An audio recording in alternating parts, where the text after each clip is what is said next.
Si vous avez raté des infos, je ne vais pas les rater. Tout de suite, le rappel des titres de ce mardi pour passer un bon mardi. Tout de suite, le rappel des titres de ce mardi pour passer un bon mardi. Avec le sucre, le petit des grands plaisirs. Le périphérique parisien, 50 ans. Ouais. Alors pour ceux qui ne connaissent pas ces 34 km de route qui ceinturent Paris, comment dire? C'est le bordel. À 7h du matin, c'est le bordel. À 10h, c'est le bordel. À midi, on se dit tiens, eh ben non, c'est le bordel. À 15h, c'est le bordel. À 18h, là enfin, c'est autre chose. C'est le gros bordel. À 20h, c'est le bordel. Et à 23h, là, on pourrait se dire bon bah maintenant, eh ben non, c'est le bordel. 50 ans du périph', en fait, c'est le temps aujourd'hui qu'il te faut pour faire le tour du périph'. Autre anniversaire, le mariage pour tous, qui autorise donc le mariage pour tous à 10 ans. Et c'est très bien qu'il existe. Finalement, il n'y a aucune raison valable et objective que les couples homo ne connaissent pas aussi les joies du divorce. Oui, le mariage pour tous, c'est la seule chose de bien sous François Hollande et Julie Gaillet. François Hollande, c'était le mariage pour tous et l'adultère pour lui. Gérald Darmanin avait voté contre le mariage pour tous. Ouais. Pour lui, c'est comme ça. Deux matraques côte à côte. C'est pas face aux maires, mais face aux manifestants. Le ministre de l'Éducation nationale a été bloqué quelques minutes par des manifestants. Il est venu l'attendre avec des casseroles à sa sortie du TGV Paris-Gare de Lyon.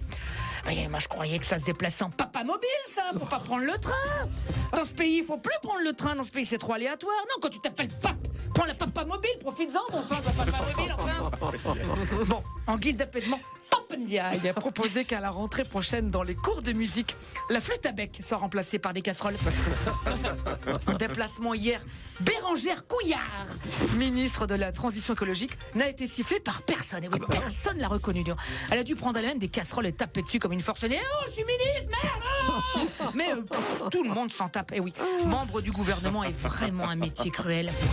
Dans un récent sondage, la cote de popularité d'Emmanuel Macron vient de descendre en dessous de celle du potage à la tomate dans la machine à café. C'est dur.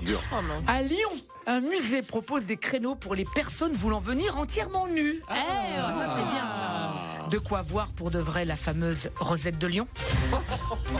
Franchement, ils font ça un jour à Disneyland, on verra enfin pas que la queue de Mickey. Petit truc pour les gardiens du musée. Si l'homme à poil à la Gaule, c'était pas une statue. Dans un musée, le maso, c'est celui qui se fout à poil devant la Vénus de Milo en espérant qu'elle va le caresser.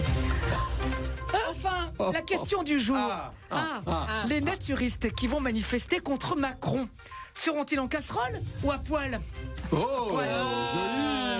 Vous avez 2 heures. Voilà, heureusement, dans 250 jours, c'est fini 2023. Bravo.